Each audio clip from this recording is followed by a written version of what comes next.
Muy buenos días. Comenzamos una nueva semana de meditaciones en el Evangelio de Marcos, el siervo de Dios. Y nuestra lectura hoy está en el capítulo 4, versículo 1 al 12. Otra vez comenzó Jesús a enseñar junto al mar, y se reunió alrededor de él tanta gente que decidió subir a una barca que estaba en el mar y se sentó. Toda la gente permanecía en la orilla y les enseñaba por medio de parábolas muchas cosas. En su enseñanza les decía: oíd, el sembrador salió a sembrar, y al hacerlo una parte de la semilla cayó junto al camino, y vinieron las aves del cielo y se la comieron. Otra parte cayó en terreno pedregoso porque no había mucha tierra. Brotó pronto porque la tierra no era profunda, pero cuando salió el sol se agostó y se secó, pues la raíz no tenía hondura. Otra cayó entre espinos. Los espinos crecieron, la ahogaron y no dio fruto. Pero otra parte de la simiente cayó en buena tierra, brotó, creció y produjo fruto a 30, a 60 y a 100 por uno.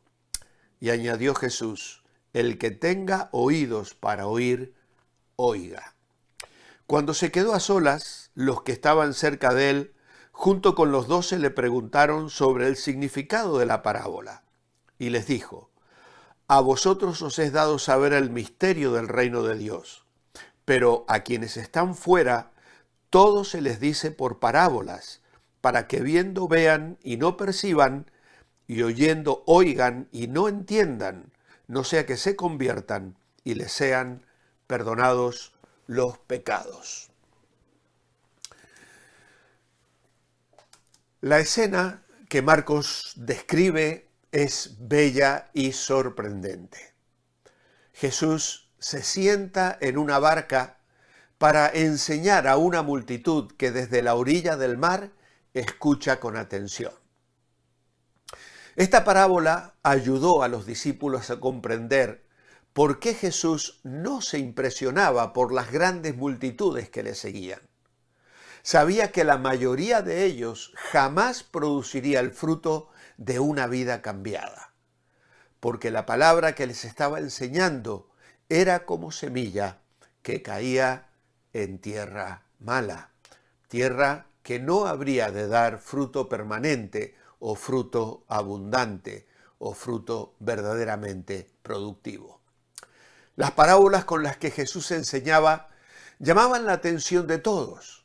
Eran muy sencillas, pues les hablaba en su propio lenguaje, con ilustraciones tomadas de la vida diaria, lo que las hacía muy interesantes. Eran muy fáciles de recordar y hacían pensar a los que tenían un sincero interés en las verdades que comunicaban. Pero a los que en realidad no estaban verdaderamente interesados en lo espiritual, solo eran un entretenimiento y no se tomaban la molestia de meditar profundizando en esas enseñanzas. Las parábolas eran una forma común de enseñar en el judaísmo. El término griego para parábolas aparece 45 veces en la versión Septuaginta.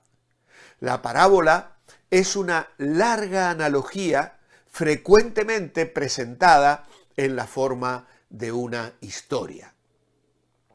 Antes de este punto, en su ministerio, Jesús había empleado muchas analogías gráficas. En el Sermón del Monte, por ejemplo, en Mateo 5, 13 al 16, donde él habla de la sal de la tierra y de la luz del mundo.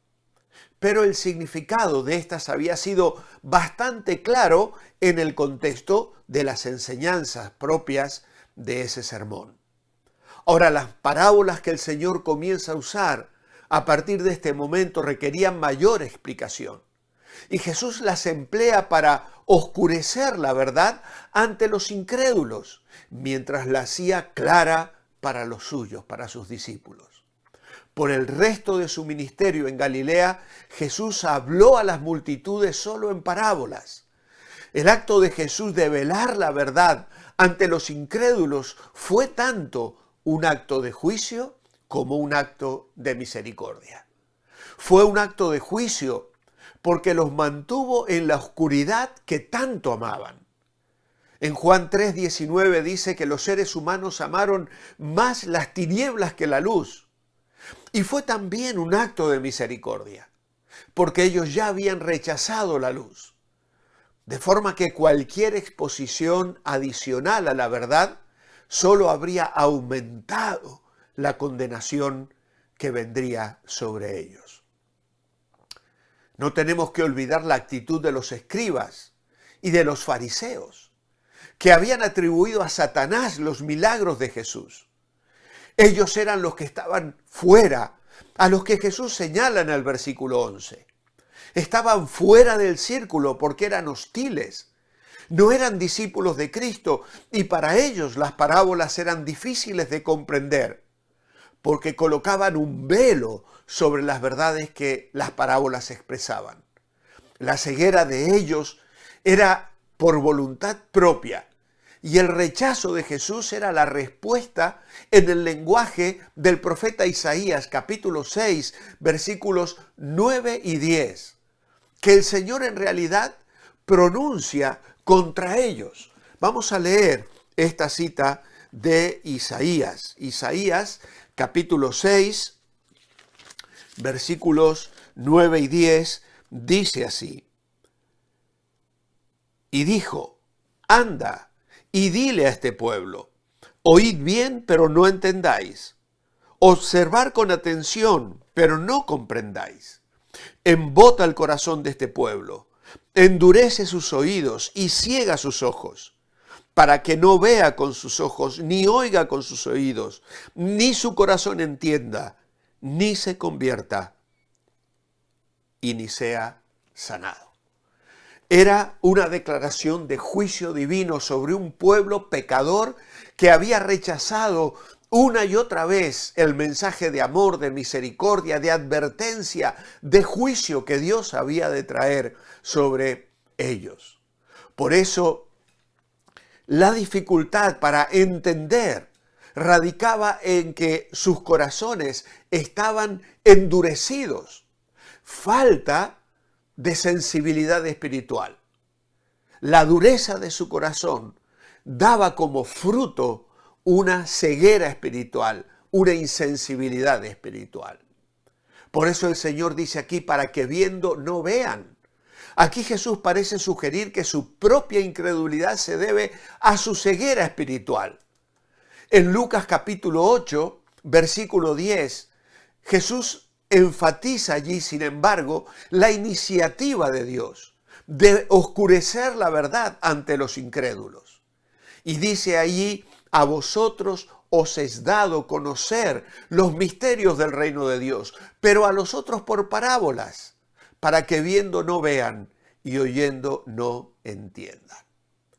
Así que al compararlo con Isaías capítulo 6, versículos 9 y 10, vemos que ambas cosas son verdad.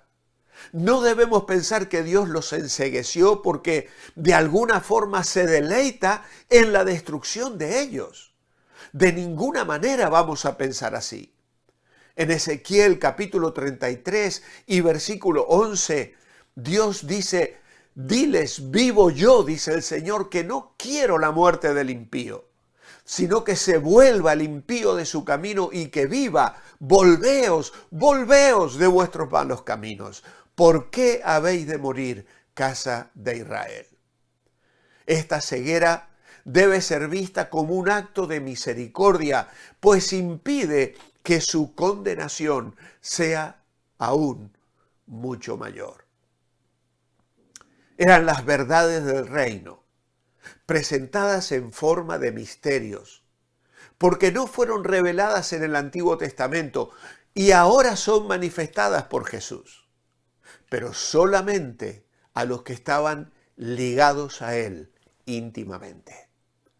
Ya no hay secretos para los que con corazón sincero buscan conocer la verdad.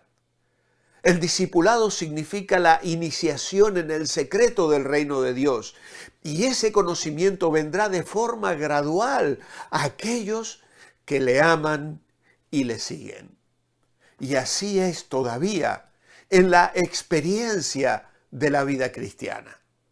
Seguir al Señor, buscarle cada día, amar su palabra y buscar su voluntad nos lleva a nuevas experiencias de intimidad, de luz espiritual, de sabiduría y capacidad de disfrutar de una comunión y confianza que se hace evidente en todo aquel que le ama y le busca.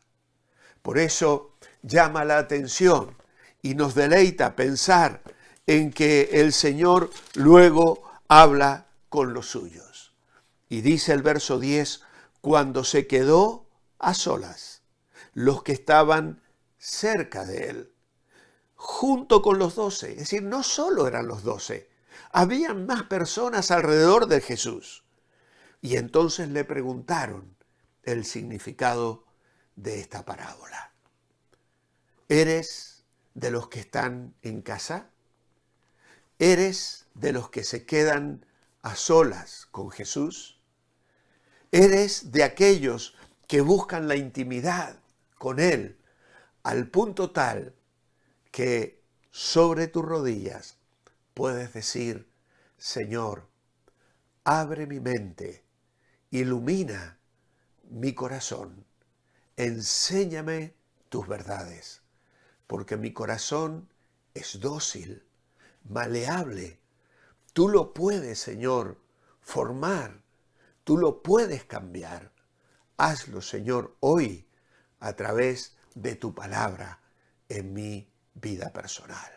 Mi oración escrita esta mañana es, amado Padre, hoy te damos gracias por habernos llamado a ti, por alumbrar nuestras mentes y corazones, para que podamos ver las maravillas de tu palabra y de tu reino. Danos cada día más sabiduría espiritual para comprenderte y así vivir en tu voluntad. Gracias por amarnos y gracias por salvarnos.